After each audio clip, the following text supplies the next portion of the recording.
Assalamualaikum warahmatullahi wabarakatuh. Malam Salam. ni kita start kuliah pertama kita dengan Ustaz Zairuddin. Uh, Tajuk dia Israiliyat, Hadis Maudhu' dan Fitnah Sirah di Alam Melayu. Uh, Siapa yang masih baru tu boleh beli buku ya. Saya dah promote dah dalam grup tu. Nanti tengok dalam buku Ustaz Zairuddin. Ustaz boleh silakan. Assalamualaikum. Baik, bismillahirrahmanirrahim.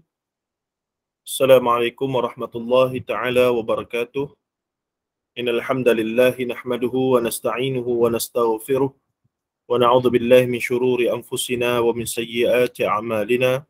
May yahdihillahu fala mudilla lahu wa may yudlilhu fala hadiya lahu. Asyhadu an la ilaha illallah wa asyhadu anna Muhammadan 'abduhu wa rasuluh.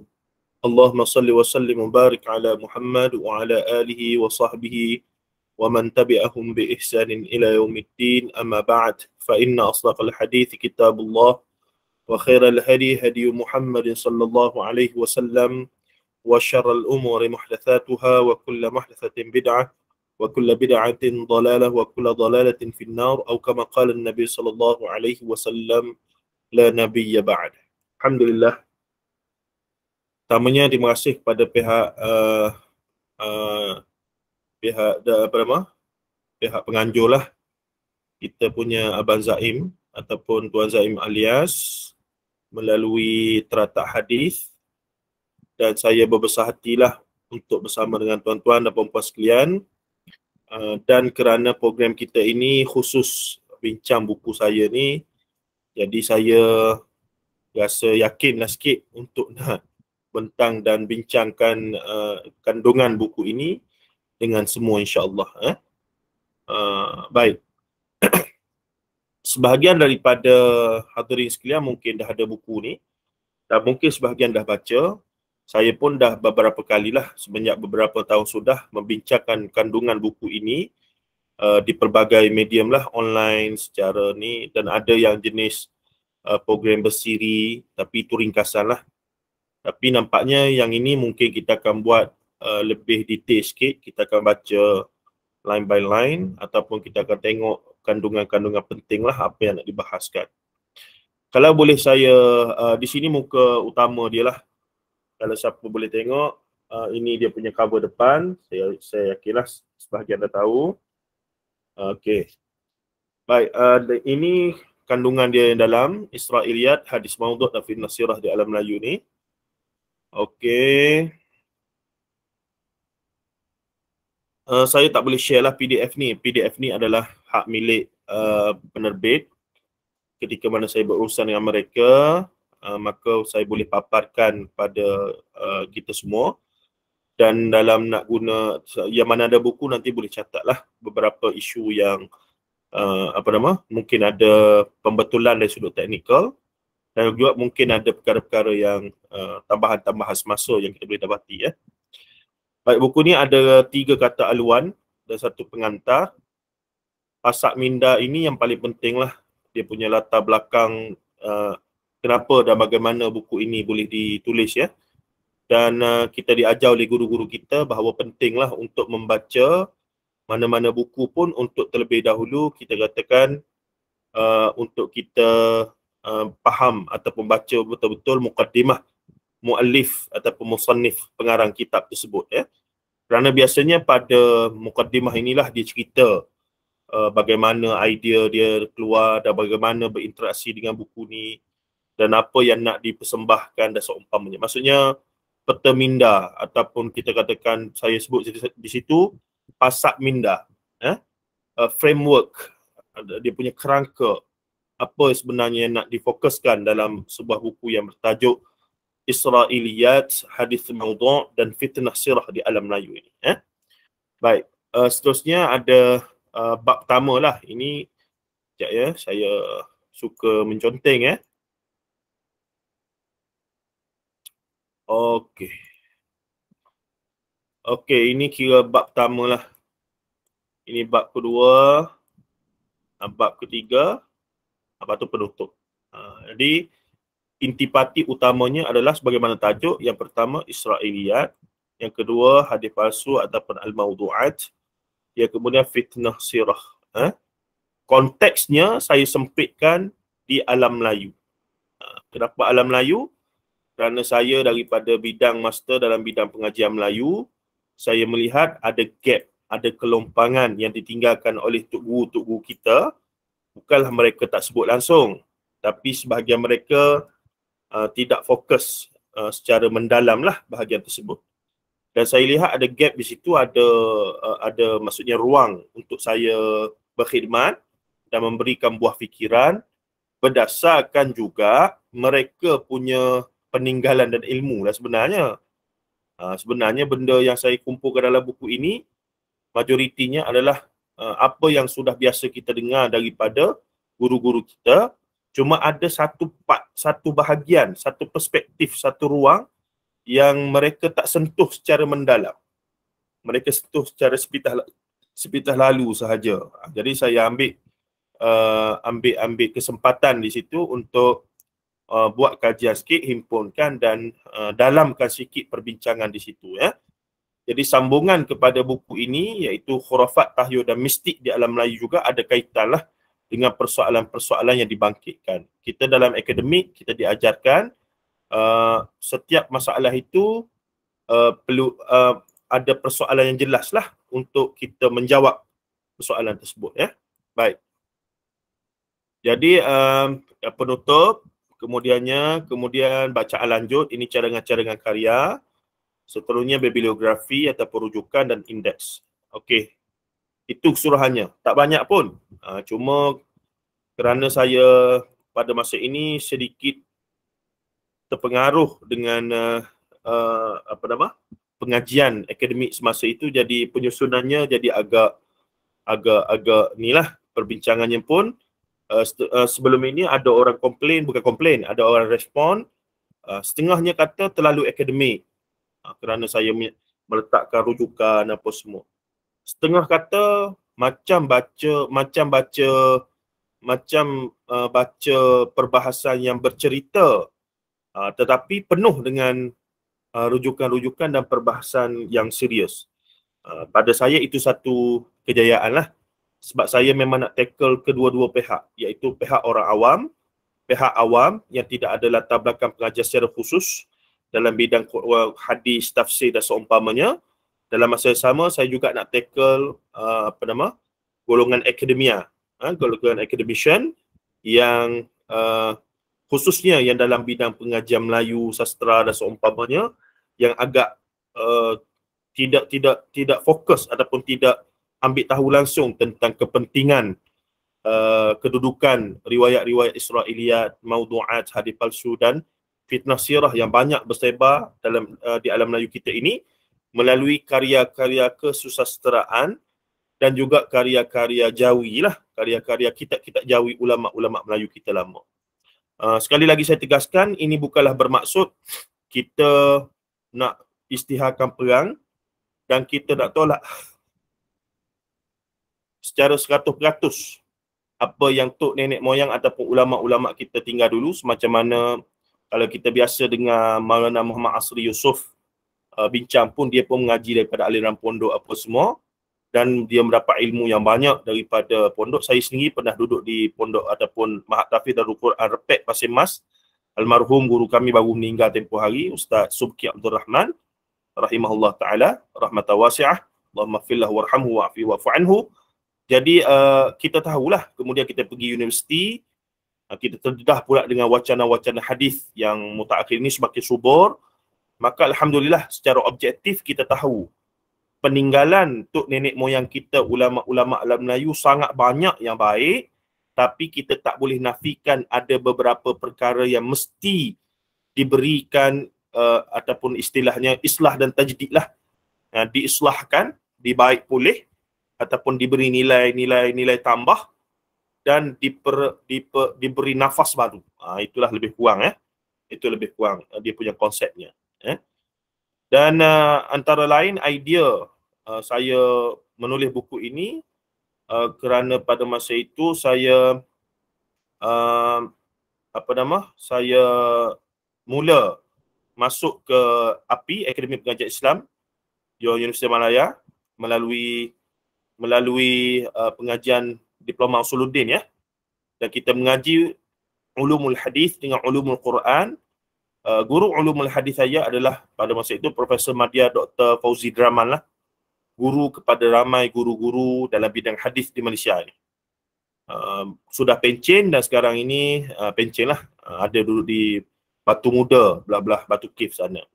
Masih berhubungan dan hafizahullah ta'ala. Semoga Allah Ta'ala rahmati dan juga jaga beliau. Besar sumbangan beliau kepada pengajian hadis secara akademik di Malaysia ya. Baik, khususnya dalam bidang takhrijul hadis terhadap karya-karya ulama Melayu. Karya Jawi. Sangat luar biasa. Zaman dia lah. Dan dia sendiri pun tesis PhD-nya adalah mentakhrij, dan itu semua adalah rujukan buku saya ni. Iaitu dia fokus takhrij hadis dalam beberapa karya terpilih Syekh Daud Fatani, ulama besar daripada Fatani itu abad ke-19 ya. Itu yang saya kumpul lah daripada 10 tahun dulu punya pengalaman pengajian, duduk dengar Maulana Asri, duduk dengar ni apa semua begini. Kita tengok daripada satu perspektif yang khusus, iaitu konteks alam Melayu. Ataupun yang lebih jelasnya adalah nak menjawab soalan bagaimanakah, sebab tak ramai asatizah kita, ramai asatizah guru-guru kita bidang hadis, bidang Israiliyat apa semua ni, bidang sirah sekadar menyebutkan yang ni sahih, yang ni tidak sahih. Bila bahas ni riwayat sahih, ni riwayat ilal, ada kecacatan, ni riwayat sekian, ni riwayat sekian. Tapi mereka tidak menjelaskan bagaimanakah riwayat-riwayat ini sampai ke alam Melayu. Perjalanan dia dipanggil genealogi. Dalam bahasa akademik dia panggil genealogi, ataupun bahasa dirasah Islamiah kita dia panggil susu galuh lah. Kalau dalam hadis asanid lah, sanad-sanad. Rantaiannya itu. Rantaian perjalanan. Bagaimanakah riwayat-riwayat Israiliyat ini sampai ke alam Melayu, hadis palsu sampai ke alam Melayu. Fitnah-fitnah sirah, fakta-fakta yang karut dalam sirah sampai ke alam Melayu. Macam mana dia boleh sampai ke alam Melayu kita ni? Dia tak akan jadi dengan sendiri, takkanlah tiba-tiba benda tu ada. Dia mesti ada dia punya punca daripada mana. Ini menarik. Dan ini perlu penelitian yang khusus. Dia bukan bidang hadis. Dia panggil historical sociology. Dia sosiologi fenomena sosial dalam sejarah. Bagaimana masyarakat Melayu kita tradisional lama dulu berinteraksi dengan maklumat-maklumat baru, riwayat-riwayat agama yang sampai. Dan itulah yang saya alhamdulillah cuba habiskan di peringkat PhD saya itu, tesis saya adalah untuk membahaskan perkara itu. Dan insya-Allah bulan ni dalam 20 hari bulan lebih saya dijemput oleh QIPS untuk bentang satu kertas kerja, masih sedang fikirlah apa tajuk, dan saya letak beberapa tajuk dan penganjur cenderung untuk setuju tajuk berkaitan dengan kisah Nur Muhammad dalam hikayat Melayu berunsur Islam, dalam hikayat Melayu tradisional. Dibahas ataupun ditengok daripada perspektif ilmu riwayah. Itu insya-Allah kalau ada rezeki, panjang umur dan jadi, itulah nak tulis tu jadi masalah juga tu. Nak menulis tu, yalah kertas kerja di akademik ni dia struggle sikit lah. Baik, ala kullin. Itu sikit sebanyak. Nanti kita akan tengok lagi dalam. Ini kata aluan pertama oleh saya bersamahah. Profesor, sekarang ni dah profesor lah. Datuk Arif Perkasa, Dr. Muhammad Asad Zainul Abidin. Saya tak baca lah ya. Tuan-tuan yang nanti ada buku boleh baca sendiri. Benda biasa saja. Saya minta lah daripada dia untuk bagi kata pengantar. Alhamdulillah beliau sudi dalam kesibukan. Dan ini memang bahasa beliau lah. Beliau memang tulis sendiri. Umum saja. Sebab saya rasa dia tak sempat lah nak baca secara mendalam ya ketika itu. Kemudiannya kata aluan kedua oleh Fadilatul Syekh guru kami, iaitu Profesor Madya Dr. Muhammad Rozaimi Ramli. Alhamdulillah beliau sempatlah untuk baca sebahagian pada ketika itu, dan saya juga ditanya macam-macam soalan, macam Viva lah. Dia tanyalah ustaz tulis apa sebenarnya nak disampaikan, dan dia ambil masa untuk semak. Masa tu dia kurang sibuk lagi, belum jadi rektor apa semua macam sekarang lah. Jadi dia ambil, dia baca detail. Dr. Zaimin ni saya tengok depan mata ya. Dia menyelia student master PhD. Dia memang baca line by line dan dia tanda pada kertas bab yang dibawa oleh student dia. Masa tu student master dan PhD ada ya. Jadi saya rasa siapa yang nak sambung mengaji, master dan PhD sekarang ni di Quips ada tawarkan secara percuma, bahkan ada panggil beasiswa. Saya sangat syorkanlah untuk cari guru-guru yang benar-benar berdedikasi dan benar-benar kita katakan memberikan khidmat yang terbaik untuk kita sebagai student lah. Jadi bila dia tanda tu kita tahulah yang mana salah, yang mana betul kan. Itu pentingnya. Baik, seterusnya. Ini pun boleh baca sendirilah ya. Saya tak bacalah. Dia sekadar menyatakan kepentingan bla bla bla begitulah. Baik. Ini Dr. Abu Hanifah. Kalau siapa tak kenal Dr. Abu Hanifah ni menarik ya. Dr. Abu Hanifah ni sebenarnya adalah lulusan daripada Darul Kautsar. Antara anak murid awal kepada anak murid Maulana Muhammad Asri Yusuf. Ustaz Syamsuddin Abdul Rahman, Maulana Hanif, Awang Yahya, Ustaz Nasim dan seumpama, Maulana Nasim dan seumpamanya ya. Guru-guru Darul Kautsar. Dr. Abu Hanifah Harith ini setelah tamat di Darul Kautsar pada Dauratul Hadis, beliau ambil SPM, budak cerdik, dan dia ni sama umur dengan saya lebih kurang hampir 40 tahun lah sekarang. Kemudian dia telah masuk ke UPSI dalam bidang sejarah. Dia satu zaman dengan anak Maulana Asri yang dah dapat PhD tempoh hari dalam bidang law ataupun undang-undang di UM juga tu. Apa nama Abang Zaim? Tak ingat. Imdadullah tak silap. Imdadullah. Beliau di UM sama-sama dan dua-dua dah habis PhD lah. Alhamdulillah. Anak Maulana seorang tu daripada dua-dua ni belajar Darul Kautsar asalnya sampai Dauratul Hadis, kemudian ambil jalan akademik SPM. Beliau masuk ke UPSI. Dr. Abu Hanifah Harith ni masuk ke UPSI dalam bidang sejarah, dan anak Maulana Imdad itu Imdadullah ataupun Hamidullah nanti betul kan? Hamidullah, Dr. Hamidullah baru siap dalam setahun ke 2 tahun lepas saya pergi umum Maulana tu, Maulana tunjuk tisi dia. Dahsyat lah kajian dia tu. Jadi apa berlaku, kedua-dua ini betul-betul lulusan Darul Kautsar. Jadi kalau orang kata pergi belajar Darul Kautsar, ambil sistem madrasah, tiba-tiba tak ada peluang dalam bidang akademik, tak betul lah. Siapa yang minat kemudian nak ke bidang akademik pun masih ada caranya. Nak masuk bidang akademik ni ambil SPM saja, dah boleh masuk universiti tempatan dan seumpamanya. Jadi apa berlaku, Dr. Abu Hanifah Harith ni setelah dia selesai di UPSI dapat first class, dia telah dapat tawaran untuk terus sambung PhD direct daripada degree ke PhD terus. Dan alhamdulillah dia settle lah sebab dia diselia oleh Prof. Datuk Dr. Ridwan Uthman, dekan dulu pakar sejarah Mesir di Malaysia ni lah, orang kuat Abim. Sekarang menjadi rektor UNICEF, menjadi UNICEF. Jadi daripada sana, menariknya tuan-tuan, ringkas ceritanya Dr. Abu Hanifah Harith ni jadi lulusan PhD dalam bidang sejarah lah. Tetapi asas dia adalah Darul Kautsar. Itu. Jadi tak ramai orang tahu, saya cerita sikit sebagai mukadimah ni supaya tuan-tuan yang ada latar belakang akademik dan mungkin nak sambung ke apa semua, tengah fikir nak sambung master PhD ke apa semua dalam bidang sejarah dan seumpamanya, ni antara orang yang saya syorkanlah untuk diambil nasihat dan ilmu mereka. Baik. Selesai di situ, dan banyak poin penting yang dia bincang dalam pengantar dia ni, saya pun tak bacalah. Harap tuan-tuan nanti bila dah ada buku ni boleh baca sendiri insya-Allah. Baik. Okey. InsyaAllah hari ni kita cuba baca pengantar untuk mendapat gambaran penuh lah. Jadi di atas ini adalah khutbatul hajah sebagaimana sunnah Rasulullah SAW dalam berucap ataupun berkhutbah. Biasanya Rasulullah akan memulakan dengan khutbatul hajah, itu sunnah Rasulullah SAW. Kita tak saja-saja letaklah di sini. Jadi sampailah fa inna asdaqal hadits kitabullah wa khairal hadi hadi Muhammadin sallallahu alaihi wasallam wa syarrul umuri muhdatsatuha wa kullu muhdatsatin bid'ah wa kullu bid'atin dhalalah wa kullu dhalalatin finnar atau kama qala Nabi sallallahu alaihi wasallam. Baik.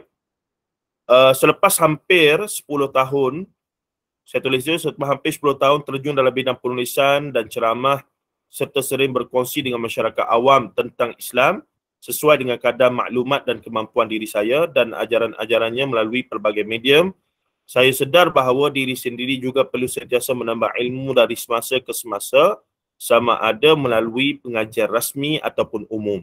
Macam yang kita buat ni lah. Saya juga melalui proses-proses yang sama dengan tuan-tuan dan puan-puan sekalian.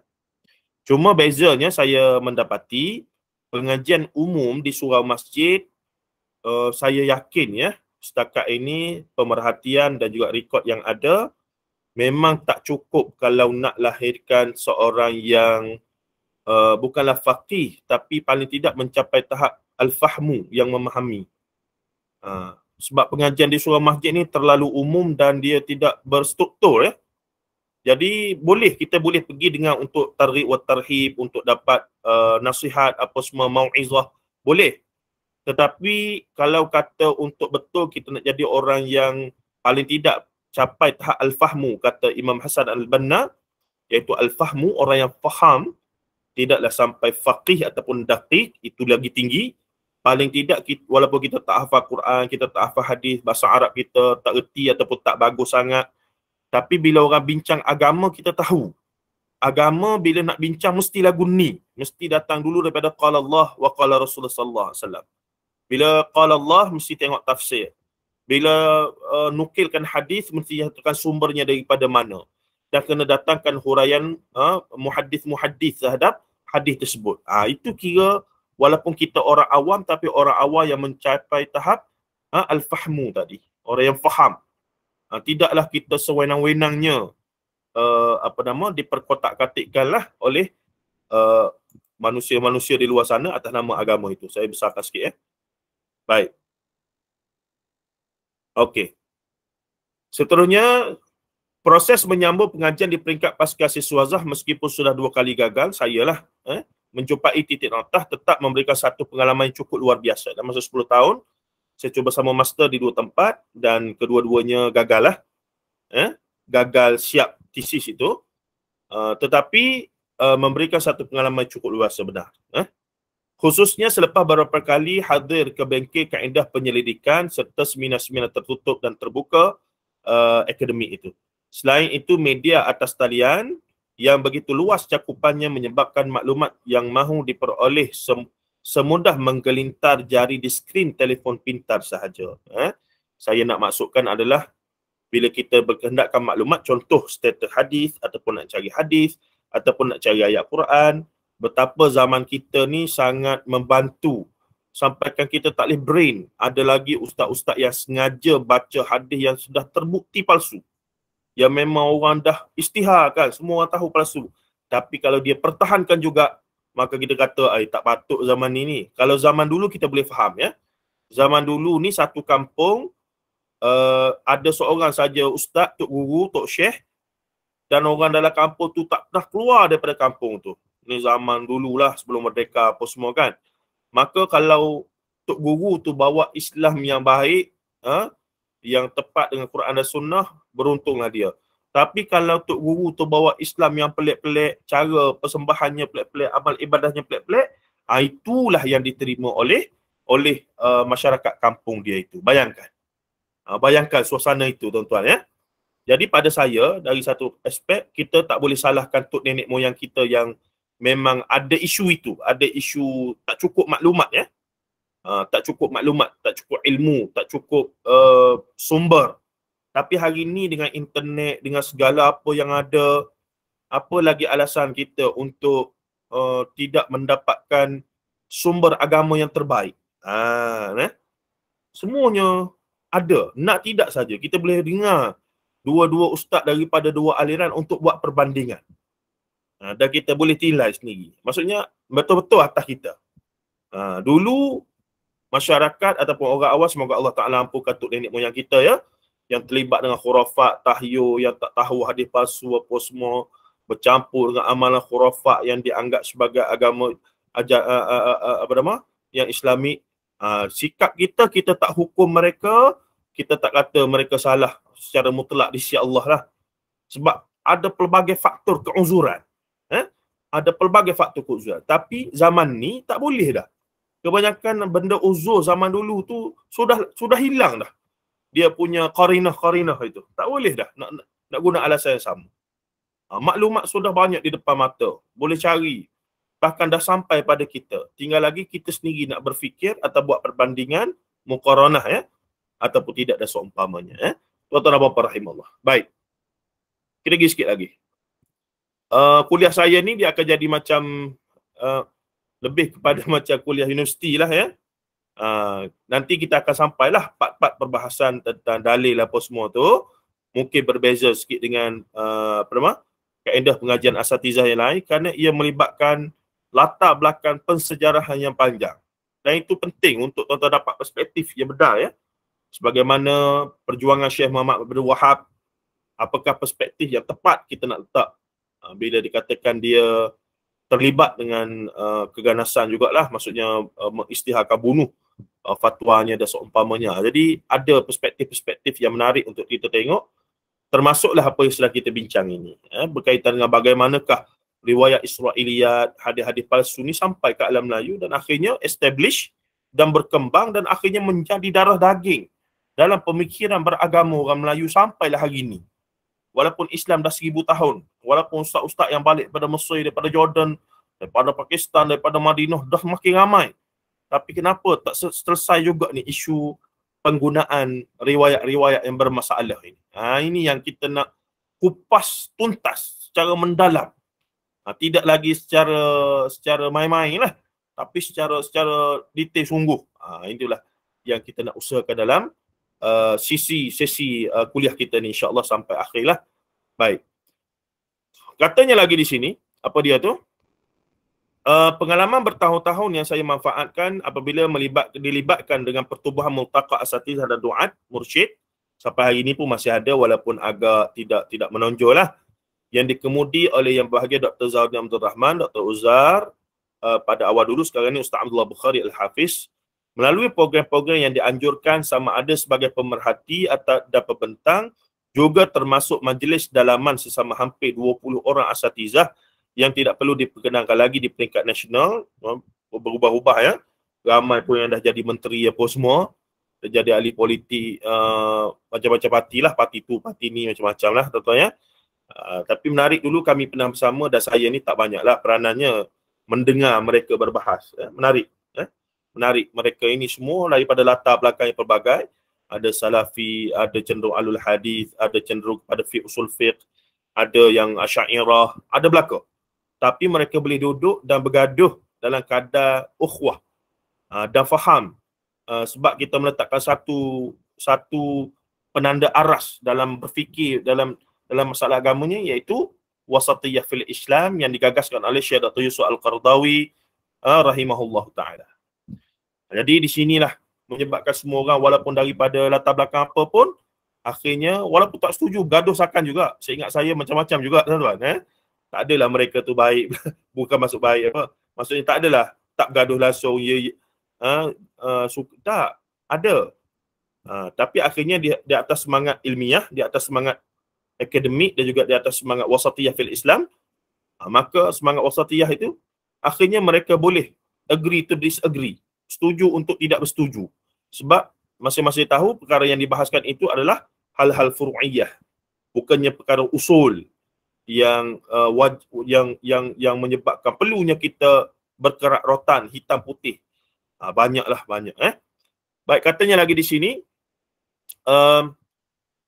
membentuk keterbukaan dan pemahaman yang lebih luas dalam menyikapi realiti isu-isu dalam masyarakat Muslim di Malaysia, khususnya dalam kalangan orang Melayu, dengan manhaj wasatiyah. Bersumberkan pemikiran mantan Presiden Kesatuan Ulama Sedunia, Al-Ittihad Al-Alami Lil Ulama Al-Muslimin, iaitu Prof. Dr. Yusuf Abdullah Al-Qaradawi rahimahullahu ta'ala. Sudah meninggal dunia lah baru, rahmatan wasi'ah.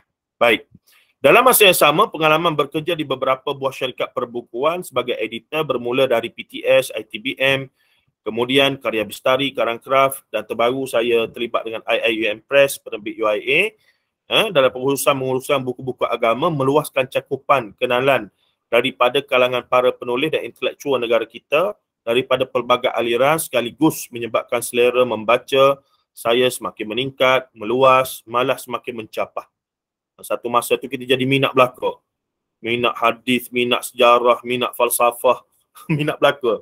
Dan itu menyebabkan tak baguslah dalam bidang akademik, tak bagus sebenarnya. Tapi di luar akademik, baguslah kita cuba nak tahu semua benda. Tapi ala kullin, kita akhirnya kita sedar tak mampu nak kuasai belaka lah. Kena ada satu bidang khusus yang kita bagus padanya. Dia panggil Jack of trade, master of none. Tahu semua benda tapi tak pakar langsung dalam satu bidang. Tapi tahu sikit-sikit semua benda. Itu tak baik lah. Sepatutnya kita Jack of all trade, master of one. Tahu semua benda tapi kita pakar dalam satu bidang. Itu dalam akademik ya. Baik. Apa yang berlaku kemudian, sedikit lagi saya berkongsi di sini. Selepas itu, ketika berstatus pelajar pasca siswazah, saya juga berpeluang menjadi pensyarah ataupun sebenarnya pembantu pensyarah. Apabila terima sebagai pembantu pengajar di ASIS UiTM, ketika itu baru lagi, 2015-16 dia baru establish, bagi subjek madkhal ataupun pengenalan seperti ulumul Quran, ni subjek dia panggil pengantar, subjek pengantar untuk student-student awal. Maka di sana adanya subjek yang saya kena tutor, tengok tak mengajar pun tapi kena tengok student punya perbentangan. Itu sajalah. Dia ada pensyarah dia dah. Kita just selia dia membentang hasil dia punya assignment dan seumpamanya. Dan akhirnya kita lah yang banyak belajar. Sebab kita duduk dengar mereka bentang tu, kita pun dapat maklumat lah. Dan ketika itu subjek yang saya kena selia untuk perbentangan itu, tutor itu adalah ulumul Quran, ulumul hadis dan akidah. Kemudian saya berpeluang mengajar subjek teras seperti Tamadun Islam sampai sekarang pun di OUM, TITAS, Hubungan Etnik, Bahasa Melayu Komunikasi, secara sambilan di UNITA dulu, kemudian sekarang ni di OUM lah.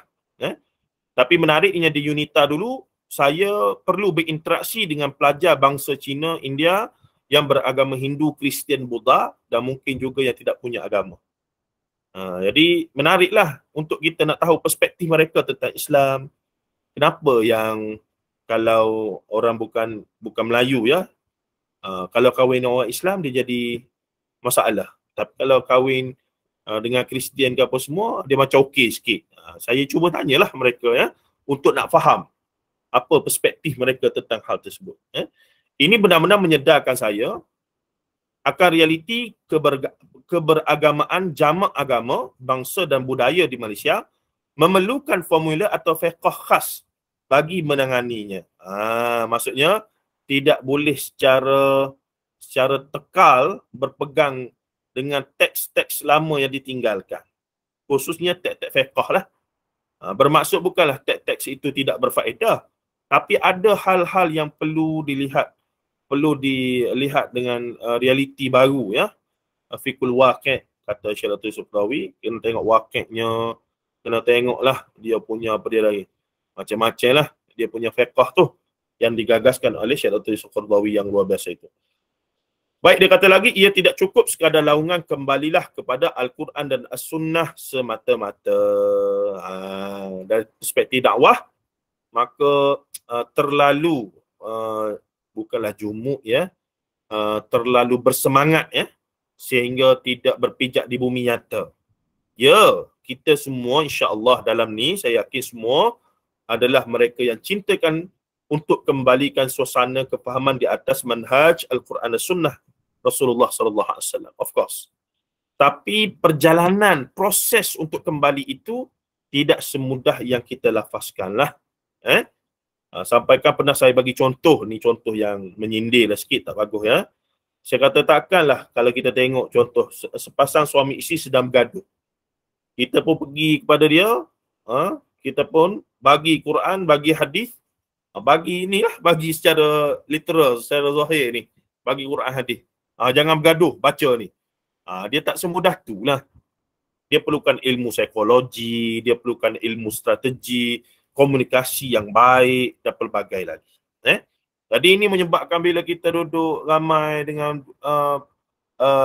pelbagai orang, dengan pelbagai realiti itu, menyebabkan kita mula lebih faham keanjalan dan kebijaksanaan yang Allah Ta'ala turunkan pada Quran dengan sunnah, bukanlah semata-mata untuk secara zahirnya mesti begitu, tapi banyak seni-seninya yang lain yang perlu kita kuasai sebelum akhirnya kita benar-benar menonjolkan sisi ataupun dapat menghidupkan roh ataupun kefahaman terhadap Quran dan sunnah Rasulullah sallallahu alaihi wasallam. Baik.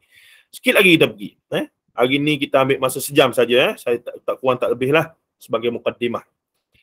Baik, hakikatnya pelbagai isu yang masih perlu ditekani sama ada bersifat dalaman, iaitu dalam kalangan umat Islam Malaysia yang majoritinya Melayu, dan isu kefahaman Islam dalam kalangan bukan Islam di Malaysia, khususnya dalam kalangan bangsa Cina dan India sebagai bangsa yang terbesar. Sebagai seorang yang minat dalam bidang penyelidikan dan penulisan yang menjadi modal asas seorang intelektual, pemikiran dan akademia, maka semestinya dan sepatutnya saya bergulungan di lapangan dalam bidang kajian berkaitan bagi menawarkan pemikiran dan solusi bagi persoalan-persoalan zaman ini. Ini ayat-ayat yang banyak pengaruh dengan Buya Hamka dan seumpamanya. Siapa yang biasa baca buku Buya Hamka boleh kesanlah pengaruh lenggok dan gaya penulisan saya agak terpengaruh dengan Buya Hamka rahimahullah ta'ala. Baik, namun kerana keterbatasan tenaga, masa dan ruang, kerana saya bukan sepenuhnya masa sebagai penyelidik maupun pensyarah universiti yang mempunyai akses utama untuk itu semua, malah dibayar gaji tetap secara bulanan, maka renungan dan idea yang muncul sekadar ditumpahkan dalam penulisan rencana dan artikel dalam majalah yang pernah saya jadi kolumnis seperti majalah Fardu Ain, majalah Ai, Solusi dan Binguan Wanita, selain kemudian dikongsikan dalam kuliah di masjid dan surau atau program khas lain dan juga di media sosial. Itulah, sekadar itulah kita mampu ya. Baik. Kecenderungan malakah ilmiah, malakah ni apa dia? Malakah ni kita boleh kata tingkatan-tingkatan keilmuan dalam pemikiran beragama. Sebagai seorang yang bukan secara khusus lulusan pengajian Islam di peringkat sarjana muda, saya menjadi agak bebas dan tidak terikat dengan doktrin tertentu sama ada aliran akidah salaf maupun khalaf. Pada peringkat awal ya, kita tidak terikat secara khusus. Kita buka diri kita untuk cuba faham aliran-aliran ini.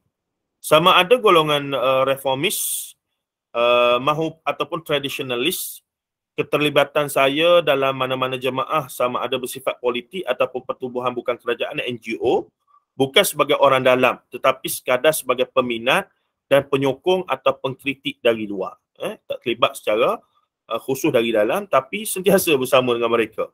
Sebab ramai kawan-kawan kita adalah daripada kalangan orang yang macam ni. Justru pandangan atau pemilihan sikap saya terhadap pandangan dan tokoh tidak terikat dengan sentimen jemaah kita. Ia lebih kepada mahu mencari yang terbaik antara yang terbaik. Seringkali kita melihat para politikus, ilmuwan, intelektual, profesional dan para ulama terpaksa terikat dengan dustur jemaah mereka ataupun puak mereka atau ijtihad pimpinan jemaah mereka sekalipun mereka sedar ia bukan pilihan terbaik. Mereka tahu namun terpaksa merasionalkan kepada masa perkara yang tak betul tersebut ataupun yang tidak tepat tersebutlah. Jujurnya semangat untuk mengambil tahu urusan agama dan isu semasa sekitarnya dengan serius bermula apabila muncul seorang mufti muda pada tahun 2006 di utara Malaysia yang dikatakan berbeza pemikiran dan sikapnya dengan arus perdana ketika itu. Terlalu banyak respons negatif terhadap beliau sehingga saya semakin tertanya-tanya mengapa beliau bersikap begitu. Siapa tu? Saya bersama Mufti Perlis sekarang lah. Masa dia mula-mula jadi mufti, umur dia baru 36 tahun. Saya sekarang pun dah lepas pada umur dia, tapi mustahil lah saya boleh jadi mufti.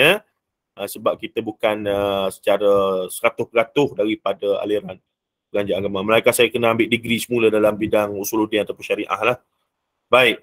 Sekitar 2007, saya mula membaca tulisan-tulisan mingguan. Maaf ya, saya ambil masa untuk terangkan premis ini supaya nanti bila kita dah bincang benda yang ke depan, Tuan-tuan dah dapat gambaran, oh daripada sini rupanya punca, dia panggil kalau dalam hadis sabab urut lah, asal usul munculnya idea untuk menulis buku yang bertajuk Israiliyat, Hadis Maudud dan Fitnah Sirah di Alam Melayu ini. Jadi ia penting. Sekitar 2007, dan saya ingat ramai orang yang lebih kurang prosesnya dengan saya, insyaAllah. Saya yakin ramai yang lalui proses-proses yang lebih kurang sama, tapi momentum yang lebih kurang sama, tapi dengan pengalaman yang berbeza lah. Mungkin dengan tokoh-tokoh yang berbeza juga. Sekitar 2007, saya sebut di sini, saya mula membaca tulisan-tulisan mingguan beliau dalam kolom khas Mingguan Malaysia setiap Ahad melalui kolom Minda Mufti. Semakin membaca, ternyata semakin rumit untuk saya tidak bersetuju dengan kritikan dan ulasan beliau. Walau kadang-kadang ada nadanya yang agak sinis dan menyindir. Tidak puas, saya akan membaca pula edisi asli sebelum suntingan editor di laman blog Minda Tajdid. Dah tak ada dah sekarang ni. Dulu siapa zaman-zaman blog dulu, itu bacaan wajib tiap minggu, tiap hari. Duk buka, baca balik. Malah menggali baca tulisan-tulisan lama beliau di sana. Kemudian saya mendapat tahu kebanyakan karya awal beliau diterbitkan oleh Karya Bistari, anak syarikat buku agama bawah kumpulan media Karang Keras dan Berhad.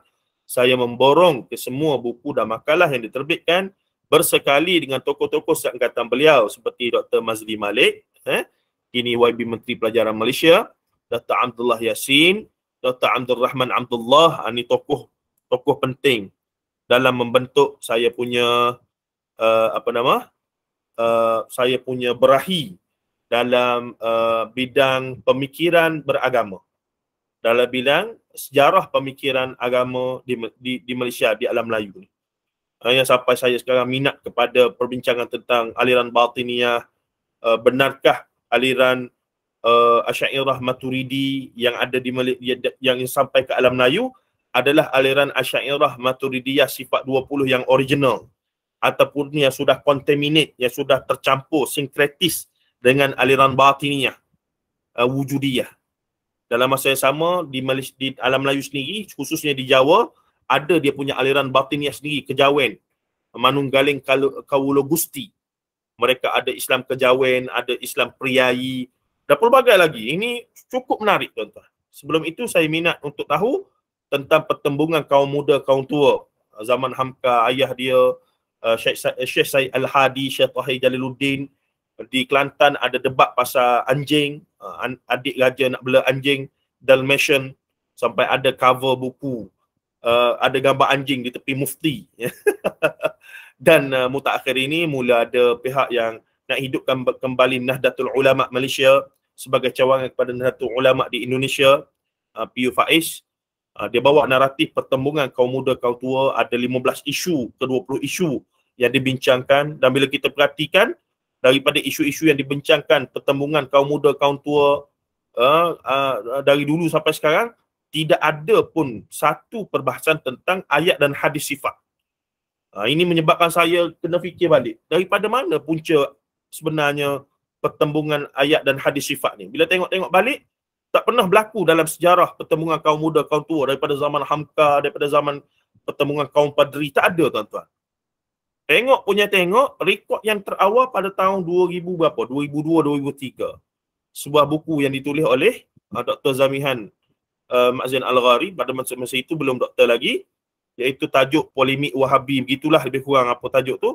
Dan 2 tahun kemudian, buku itu telah dijawab oleh Kapten Hafiz Firdaus. Itulah permulaan pertembungan di antara dua kumpulan yang kadang-kadang dinisbah sebagai kaum muda, kaum tua, mula bincang tentang ayat dan hadis sifat. Sehingga Maulana Muhammad Asri Yusof pun campur tangan, buat 2 seminar, iaitu seminar merapatkan ahli sunnah wal jamaah. Ini semua saya minat, saya baca dan saya catat dalam buku saya. Sebab saya berasa itu benda penting untuk difahami. Sebelum kita sampai kepada ni geng sana, ni geng sana bertembung itu ini, dia ada sejarah yang panjang untuk kita jelaskan realiti, supaya kita fahamlah. Oh, patutlah geng sana minat macam ni, patutlah geng ni minat macam ni, dan seumpamanya. Tuan-tuan bapa rahimahullah.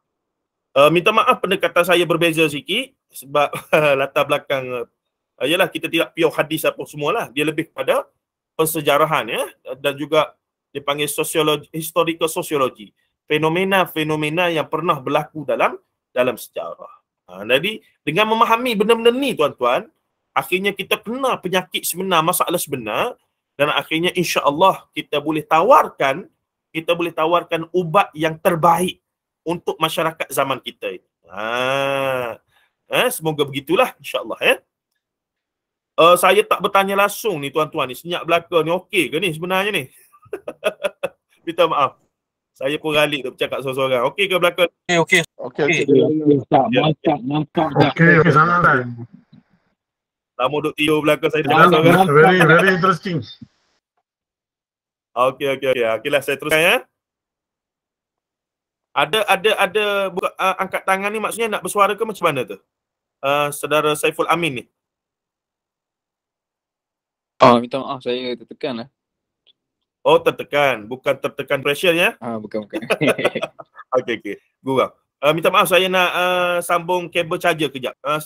Setengah minit. 20 saat.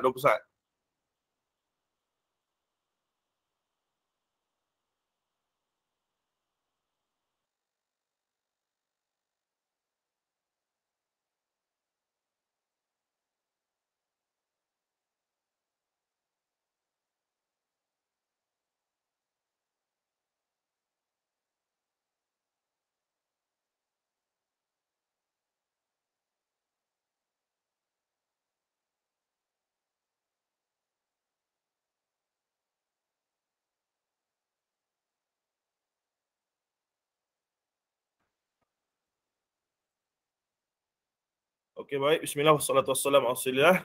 Kita sambung sikit lagi, ada 15 minit lagi lebih kurang insya-Allah. Baik, selain itu majalah AI ketika itu, siapa ingat ya majalah AI ni, Allahu Akbar, dah jadi sejarah lah majalah AI ni. Terbitan Karangkraf memuatkan tulisan barisan penulis yang berfikrah. Assalamualaikum. Ya? Minta maaf Ustaz. Ya. Tadi Ustaz ada sebut tentang pertembungan antara Ustaz Samihan dengan buku yang dibalas ataupun dijawab oleh Kapten Hafiz. Ya. Tentang hadis syifa, hadis apa? Ia berkaitan dengan pada polemik hadis dan ayat sifat. Ayat sifat. Okey. Baik. Itulah berkaitan yadullahi fawqa aidihim ar-rahmanu ala arsyistawa, isu itulah. Tidak kata mujassimah apa semua tu lah. Ya, itu kita akan sampai kepada kesimpulan kenapa isu itu timbul. Dalam sejarah pertembungan kaum muda kaum tua tak pernah muncul. Tiba-tiba kenapa 20 tahun dulu hamba Allah ini tulis buku khas tentang perkara tersebut. Bila kita faham latar belakang yang panjang ni Haji, kita akan nampak patutlah. Itu penting untuk tahu latar belakang tu. Baik. Boleh ke saya jam degan sikit? Saya rasa mujassimah tu yang dikatakan puak-puak kita ni mujassimah. Sebenarnya itu adalah anggapan dia orang sendiri je, bukan je. Betul. Itu saya Itulah. Ya. Benda ni itu saya kata benda ni tak pernah berlaku melainkan 20 tahun kebelakangan ini saja. Jadi seolah-olah benda tu ada orang sengaja cari modal untuk nak jadikan modal dia untuk jadi hero. Nanti kita akan bincang lah itu dah awal lagi. Nanti sampai sabar sikit. Masih saya. Okey. Baik, kemudian di sini of course lah yang menulis di situ antara ada kolom khas adalah saya bersamahah Mufti Perlis hari ini, dan kesemua buku tokoh seangkatan beliau, dan beliau popularkan istilah islah dan tajdid lah. Saya tak boleh tipu ya, sangat terpesona dengan, kemudian mula-mula tak suka, mula-mula sangat anti, kita traditionalist lah, benda dah establish, kenapa nak bawa benda baru gini-gini. Tapi bila saya baca tulisan dia tu, kritikan dia tu, kita rasa payah nak kata tak betul ni.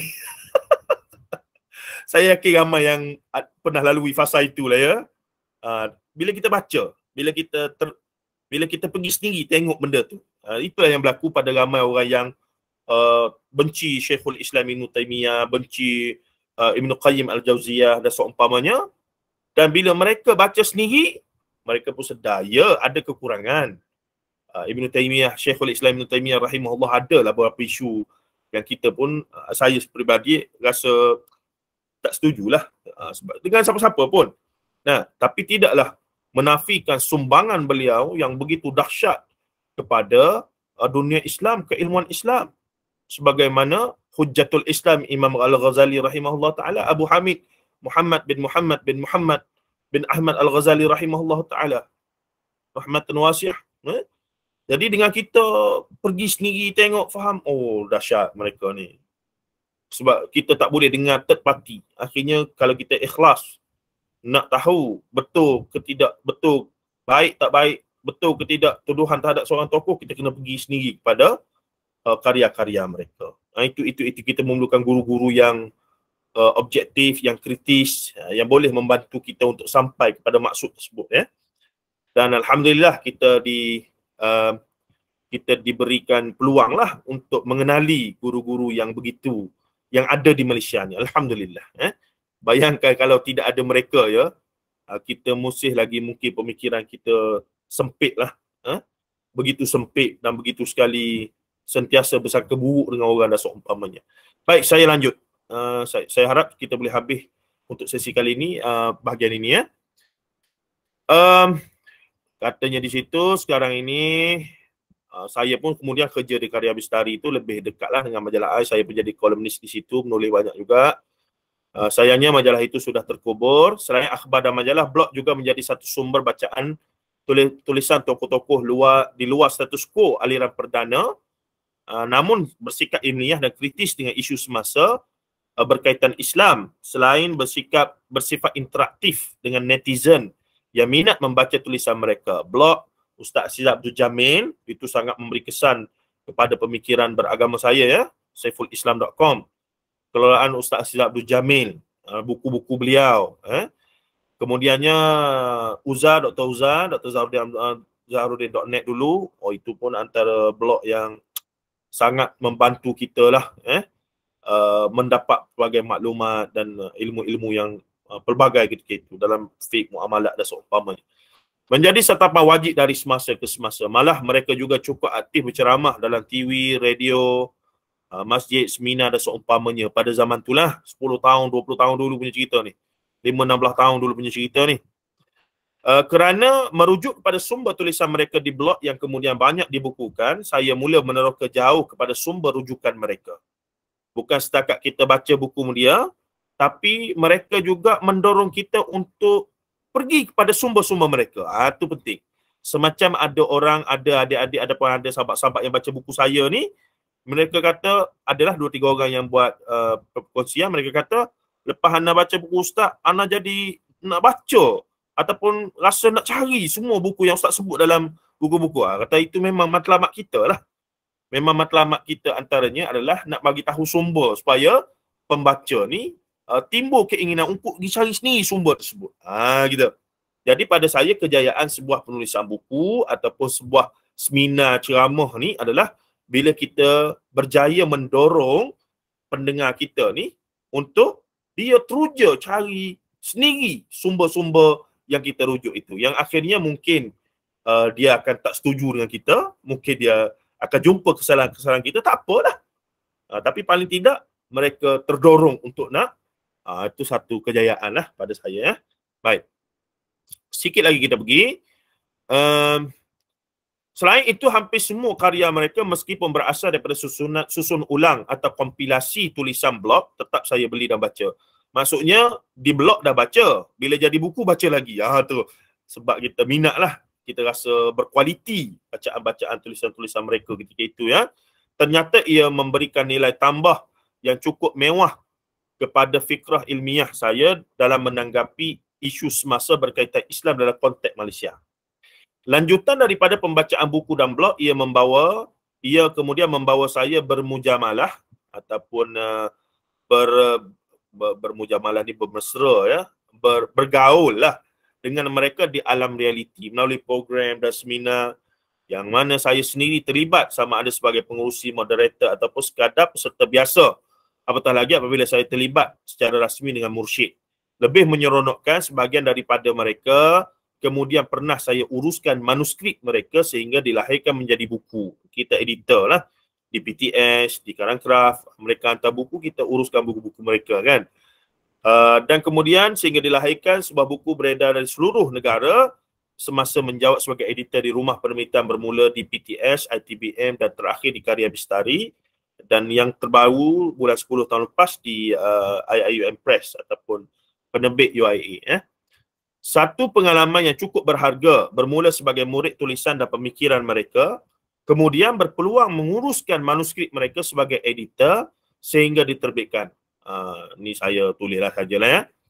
Bahkan saya kata tidak terhad dengan penulisan dan pemikiran mereka sahaja, saya terus meneroka sehingga membawa berkenalan, cuba mendalami sekolah pemikiran seorang tokoh besar falsafah, budaya, tamadun dan sejarah Melayu, pendiri Institut Pengajian yang dikagumi seantero dunia intelektual Islam, khususnya dalam bidang pemikiran, falsafah, sejarah, tamadun dan peradaban Islam Melayu, iaitu ISTEC di UIA, Yang Mulia Tan Sri Profesor Dr. Syed Muhammad Naqib Al-Attas. Tapi dia ni banyak benda yang saya dapat manfaat daripada school of thought dia, apa yang dia bina anak-anak murid dia, pengajar apa semua gitu gini. Namun di sana ada garis-garis jelas yang kita tak setuju dengan beliau dalam beberapa hal yang jelas, khususnya berkaitan dengan pendirian beliau terhadap ilmu hadis sebagai contoh dan beberapa lagi lah. Tapi dalam masa yang sama saya juga tak boleh nafikan banyak kebaikan sebagai orang yang nak belajar dan nak tahu banyak benda ni saya dapat daripada bila bergaul dengan pihak mereka lah. Pergi ke ISTEC Jalan Duta, nak tengok sendiri dia punya bangunan yang begitu mendapat pengaruh Andalus, iaitu Alhambra, dengan Alhambra dan seumpamanya, luar biasa tu. Tak apalah, itu tak perlu kita panjangkan. Cuma saya nak katanya itu latarnya. Betapa akhirnya kita jumpalah. Adapun kita kena buat kesimpulan sendiri. Yang manakah yang terbaik untuk kita dalam proses kita mencari fikrah agama yang paling, insya-Allah, yang paling terbaik dalam banyak-banyak aliran yang ada ni. Dari sana saya mula membaca sambil cuba mendapatkan semua karya Prof. Al-Attas, dan murid beliau malah hadir ke Majlis Ilmiah Anjuran Kasis UTM di tempat beliau mereka sekarang, yang menghimpunkan sebagian besar murid utama Prof. Al-Attas, bagian lagi di IKIM. Kemudian saya lebih cenderung dan mengagumi murid-murid ISTEC dari Indonesia. Mereka kembali dengan gagasan dan jati diri ilmiah, pandangan alam Islam dan islamisasi ilmu yang dikemukakan oleh Profesor Al-Attas dengan mendirikan sebuah pertubuhan khas bernama INSIS, Institute for Study of Islamic Thought and Civilization. Itu yang saya PhD ni saya ambil bidang Dr. Falsafah Peradaban Islam. Dia lebih luas lah, cakupannya lebih luas. Sehingga kini mereka cukup aktif berkembang dengan melahirkan karya tulis yang mewah wacananya dalam bahasa Indonesia. Ini mungkin kerana tantangan pemikiran di Indonesia lebih besar dan ganas berbanding di Malaysia. Kita ni tak ganas mana dah tuan-tuan. Kalau kita pergi Indonesia tu, kita duduk, kita dengar golongan-golongan liberal sana berhujah secara terbuka ya. Kita sini at least malu-malu lagi lah. Tapi di sana kalau mereka berbahas, kalau orang tu kata Tuhan tiada, dia akan kata Tuhan sudah mati. Saya tak percaya. Kita dengar tu, jam kita. Sebab kita tak biasa di sini, masihlah malu-malu lah. Geng-geng liberal pun tidaklah seganas itu. Mereka mengkritik institusi Islam. Dia tak kritik Islam. Dia kritik institusi. Dia kritik SOP yang berkaitan dengan Islam, mahkamah syariah lah apa semua tu gini. Tapi kalau kita pergi ke barat ataupun Indonesia paling dekat, mungkin mereka mengkritik syariat tu sendiri. Islam tak betul, Quran ni tak betul. Senang otak kita tuan-tuan, kalau ada jantung ke apa semua mungkin mungkin tak stabil tu. Tetapi itu suasana sana ganas, menyebabkan golongan-golongan yang nak membela Islam pun terpaksa juga ganas, ataupun maksud saya proaktif lah dalam membela Islam itu. Kita sini yang liberal pun malu-malu, yang nak bela Islam pun segan-segan. Jadi dia okey-okey lah. Itu Malaysia dia tapi kita tak harap lah jadi teruk macam Indonesia ya. Janganlah kita berdoa ataupun kita harap biarlah jadi rencam ataupun menjadi okey dah Malaysia ni. Jadi dia imbang dia imbang di situ. Wallahualam. Baik, ni menarik Semoga Allah Taala rahmati guru kita semua ni, Maulana Muhammad Asri Yusof. Baik, pada masa yang sama dalam saya duduk tenggelam jugalah satu masa ya, hampir nak buat master di sana. Tenggelam dalam dunia falsafah, tamadun, sejarah, peradaban, berbincang tentang Plato, Aristotle, berbincang tentang falsafah-falsafah barat dan seumpamanya. Memang galik, memang luar biasa, memang saya rasa luar biasa lah. Saya rasa sangat pengalaman yang luar. Dan cara mereka mengaji, profesor-profesor di sana duduk bentang fakta-fakta tu tentang peradaban, tentang Andalus, tentang tentang Iraq, yakni zaman Darul Hikmah, tentang ulama-ulama dulu yang mencipta ilmu-ilmu sains. Wow, saya rasa masa tu dahsyat tuan-tuan. Dahsyat. Dahsyat. Sangat luar biasa. Baik. Tapi dalam lebih di situ dia ada kurang di sini. Dalam kurang di sini dia ada lebih di situ. Memang itulah sunnatullah sepanjang sejarah peradaban Islam kita ni. Kita dah 10 suku, dah sejam. Saya ambil beberapa minit lagi, boleh ke tuan-tuan dan puan-puan? Ke nak berhenti sini, kita sambung kemudian? Boleh Ustaz. Boleh sikit lagi Okey. Nanti sikit, saya tengok. Okey, kita berhenti beberapa perenggan di bawah lah. Masih agak panjang lagi di bawah. Okey, saya nak sudahkan dengan komentar terhadap guru kita yang mulia, Maulana Muhammad Asri Yusof. Pada masa yang sama, saya mula terdedah dengan wacana-wacana yang dalam dan berat khusus berkait ilmu riwayat dalam hadis dan sirah oleh seorang tokoh luar biasa berasal dari Kelantan, iaitu Maulana Muhammad Asri Yusof. Mulalah kita dengar isu kritikan Maulana terhadap Syiah. Kita dengar bagaimana Maulana, video-video dia yang banyak itu mendedahkan cerita-cerita tak benar tentang Sayyidina Umar radhiyallahu anhu berkaitan dengan Sayyidina Umar bunuh anak. Begitu jugalah dengan tegasnya Maulana membahaskan bahawa ramai orang tersalah ataupun buat benda tak betul kepada Muawiyah ibni Abi Sufyan. Sedangkan Muawiyah adalah ahli syurga yang dijamin oleh hadis-hadis Rasulullah SAW. Wow, ketika itu saya pun nak kata jam tu tak jam lah, tapi tak boleh bayang tuan-tuan. Kita dapat, ialah kita ni seekers lah, pencari ya. Tiba-tiba dapat benda yang, ini dahsyat ni. Ini tu bila baca balik, dengar balik rakaman-rakaman Maulana Asri punya seminar lama-lama, bahkan ada dia punya macam satu wawancara ya oleh al-ahkam.net ke zaman Fadilatul Syekh marhum Ustaz Adlan Abdul Aziz tu ada lagi rahimahullah taala. Jadi tuan-tuan, pada masa tu kita pun jadi kita dah ralik dengan falsafah apa semua, sejarah tamadun. Tiba-tiba kita sedar bila ralik ke sana, yang ini mereka tak berapa bagi perhatian. Sedangkan yang ni trust yang lebih kuat interaksi dengan ulum Quran dengan ulum hadis ni. Jadi bila dah terlalu berfalsafah, bertamadun, yang ni jadi hadis palsu pun tak apa. Hadis-hadis yang lemah pun okey.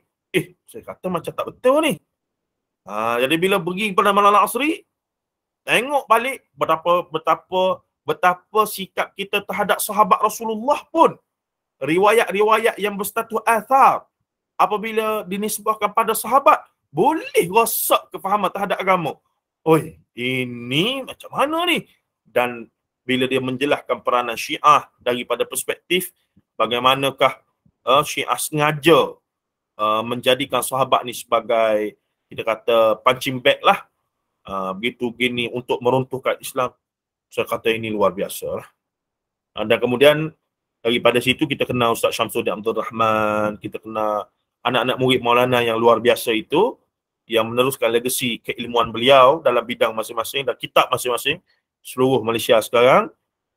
Terlalulah kita, sampai saya kata nasib baiklah sempat jumpa dan kenal ya, dan terdedah dengan aliran ataupun dengan wacana-wacana yang dibawa oleh Fadilatul Syekh Maulana Muhammad Asri Yusof.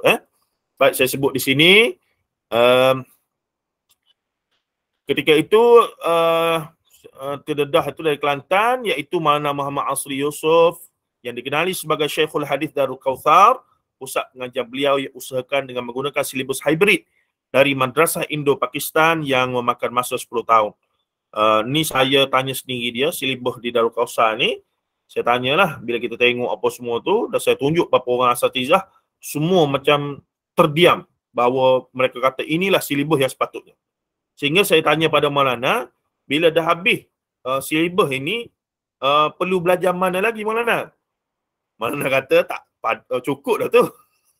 Maksudnya, silibus Darul Kautsar yang Maulana bina, kalau memang untuk melahirkan seorang alim dalam asas bahasa Arab, hatta Urdu tak sempatlah mengajar bahasa Arab, dan kitab teras masadir al-asliyah, masadir al-aslah, yakni al-asliyah, masadir yang teras kitab penting, akidahnya, hadisnya, dauratul hadisnya, apa semua ini, sampai satu peringkat Maulana sebut sendiri pada saya ketika saya jumpa, dia kata tak perlu dah pergi luar negara. Tak perlu dah pergi Mesir ke, pergi Jordan apa semua itu gini. Sebab memadai dah dengan silibus itu. Cuma pengalamannya berbeza lah. Macam Ustaz, salah seorang anak murid Darul Kautsar, Ustaz Zaini, Ustaz Roslan Zaini, kalau Zaini Roslan. Sekarang ni berada di Madinah. Dia tu tahap dah tulis kitab dalam bahasa Arab. Kitab Nahu, disyarah ke macam mana. Tapi kemudian dia tetap sambung ke Universiti Islam Madinah lah. Dan beberapa orang lagi, Ustaz Amir Fathi yang kita kenali dengan tulisan-tulisan beliau yang luar biasa di medsos, di Facebook dan seumpamanya itu. Baik, ini nanti saya akan ada huraian rika. Bagi saya nak tulis tentang perkara ini secara akademiknya, tentang sumbangan Maulana Asri dalam bidang hadis dan kesannya dan impaknya dalam pendidikan dan seumpamanya, insya-Allah. Baik, saya tambah sikit di situ sebagai penutup malam ini. Kita berhenti sinilah. Beliau konsisten dengan sikapnya yang sangat anti Syiah bermula dari awal revolusi Iran 1979, ketika semua orang puja Syiah ketika itu, khususnya daripada beberapa gerakan Islam sendiri, NGO ataupun Harakatul Islamiyah, termasuk parti-parti politik. Maulana Muhammad Asri Yusof mengambil sikap yang berbeza. Berdasar pengalaman dia sendiri tengok Syiah dengan butir mata di India dan di Pakistan, dan menelaah sendiri kitab-kitab Syiah dalam bahasa Arab, bahasa Urdu dan bahasa Farsi yang jauh lebih dahsyat daripada kitab-kitab Syiah dalam bahasa Arab, menyebabkan dia sangatlah berputus arang dan tak mungkin untuk nak kata Syiah itu sebahagian daripada Islam. Begitulah. Dan itulah yang saya terima daripada anak murid beliau, antaranya Ustaz Syamsuddin Abdul Rahman, Cikgu Wan Azhar. Banyak saya duduk berinteraksi tentang Syiah buat sekian lama. Kita bawa bahan-bahan beliau untuk kuliah dan seumpamanya.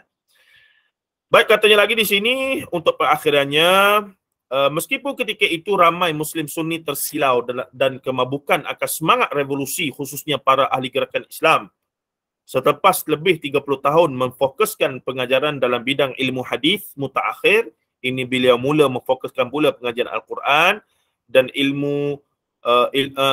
ilmu-ilmunya paling tidak melalui pengajian mingguan di Masjid Darul Kautsar untuk pelajar di sana, dan juga terbuka kepada orang awam yang berminat. Saya berhenti di situ. Kita dah 10.25.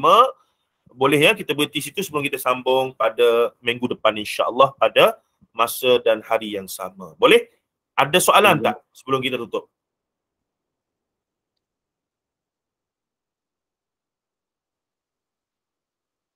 Assalamualaikum, Doktor. Waalaikumsalam. Sekejap saya tutup sekejap. Mana nak tutup ni? Stop presenting. Okey. Okey? Adakah nak tanya soalan ke, nak respon ke sikit? 2-3 minit. Nak tanya sikit, Doktor. Ya. Kita punya pengajian ni nanti selain daripada buku ni ada slide ke apa ke untuk kita buat rujukan sebagainya?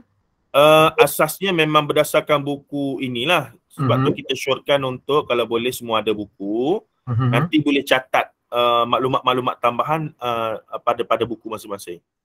Saya akan paparkan PDF ini. Saya akan bacakan poin-poin daripada PDF yang saya PDF buku tadilah. Gitu. Baik, terima kasih Doktor. Tak sempat Haji nak tak sempat nak keluarkan slide satu-satu tu. Saya dah baca dah sebarunya buku ni dan saya rasa memang sangat terkesan lah. Sangat bagus. InsyaAllah. Tapi mungkin dengan sebab saya tulis buku ni tahun 2019, 2018-2019, daripada tahun 2019 ke 2023 ni, insyaAllah banyak juga maklumat-maklumat terbaru lah. Maklumat-maklumat terkini yang boleh ditambah lagi lah dalam buku tersebut. Sebagai catatan sampingan ya. Okey, ada lagi ke sahabat-sahabat yang nak mungkin memberi pandangan dan seumpamanya?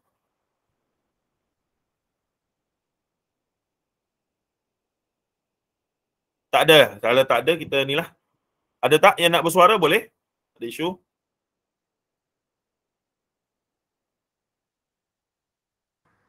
Doktor, selain daripada penyampaian melalui kaedah inilah, ada ke macam diskusi ke yang mana kita boleh gunakan platform ini untuk bermuzakarah atau bukan berbincang lah kan, berbincang tentang perkara-perkara yang semasa dalam konteks hari ini ya kan. Baik, mungkin saya boleh bincang dengan Tuan Zaim. Mungkin formatnya nanti kita buat untuk peringkat awal ni mungkin satu hala dulu, tapi nanti mungkin kita akan tambah mungkin untuk pembacaan dan perbincangan dalam 45 minit dan kita stop dan kita buka kepada muzakarah ke perbincangan ke dua hala dalam 15 ke setengah jam. Saya akan bincang dengan Encik Tuan Zaim selaku kita punya host. Haji? Nanti saya ubah masa lah nanti dalam jadual nanti. Okey, baik. Tapi kalau bermuzakarah semua orang kena ambil bahagian lah. Kalau tak jadi saya duk bermuzakarah seorang juga jadi. Doktor nak tanya. Ya, Puan Hafizah. Okey, kalau yang di depan buku doktor ni disebut Siri Talbis Iblis di Alam Melayu ni kan, apa maksudnya dikait dengan tajuk buku doktor ni? Baik, saya sebenarnya menyesal usulkan untuk letak benda tu. Asalnya ialah penerbit ni dia nak jual buku. Jadi saya kata letaklah macam satu cok mohon lah. Ini Siri nak mendedahkan maksudnya antara hal-hal yang menjadi isu yang merosakkan cara beragama orang Melayu selama inilah, riwayat-riwayat hadis palsu apa semua ni lah. So ia termasuk daripada tipu daya iblis, yakni talbisul iblis lah. Jadi itu kaitannya. Cuma bila saya tengok balik tak cantik pula di situ Puan. Itulah saya punya. Okey, faham. Terima kasih doktor. Okey. Sama. Okey, ada lagi seminit sebelum kita berhenti 10.30. Assalamualaikum doktor. Salam, ya Tuan Amsar. Doktor nak minta komen sikit lah. Doktor tulis buku ni 2019 Betul. Doktor tengok sekarang ni dalam konteks hari ni dia semakin membarah ke macam mana keadaan sekarang kita ni antara sama-sama ulama kita ni, agama kita ni. Macam mana doktor tengok?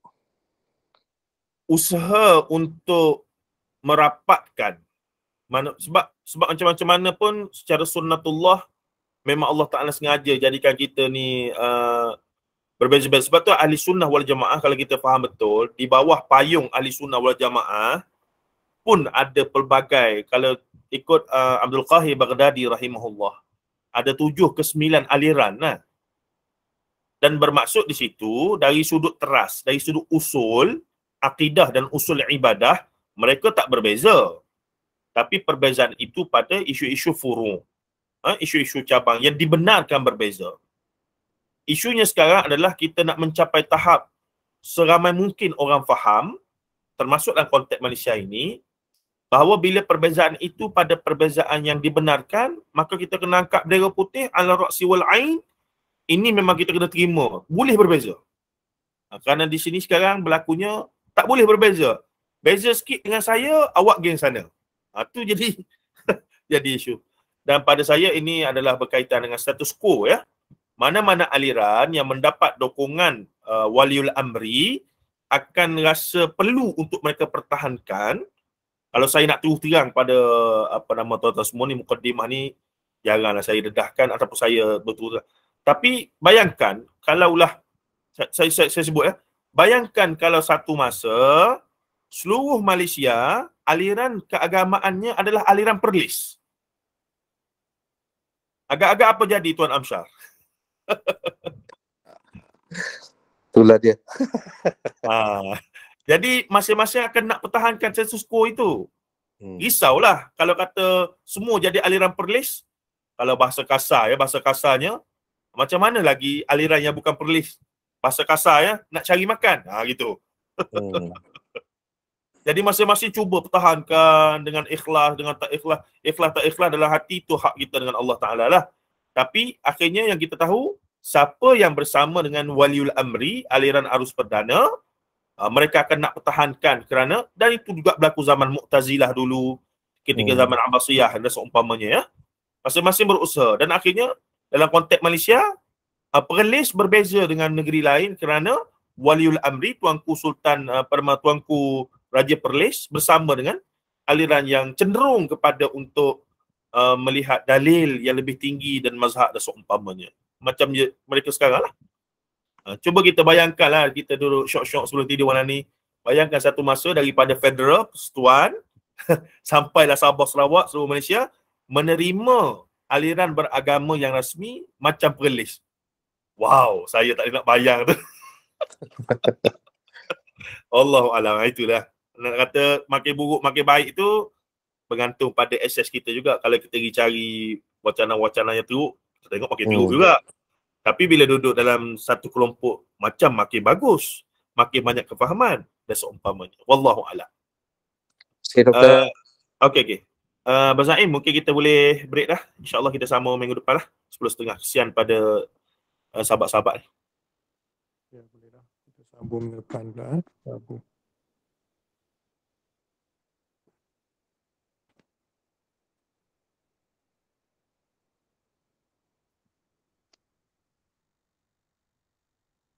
Okey, kalau tak ada apa dah, insyaAllah kita sambung. InsyaAllah kalau kita ubah format nanti mungkin kena sedialah dengan soalan-soalan. Kita akan bincang ya, insyaAllah. Sallallahu alaihi wasallam Muhammad wa ala alihi wa sahbihi ajma'in walhamdulillahi rabbil alamin. Assalamualaikum warahmatullahi taala wabarakatuh. Terima kasih semua.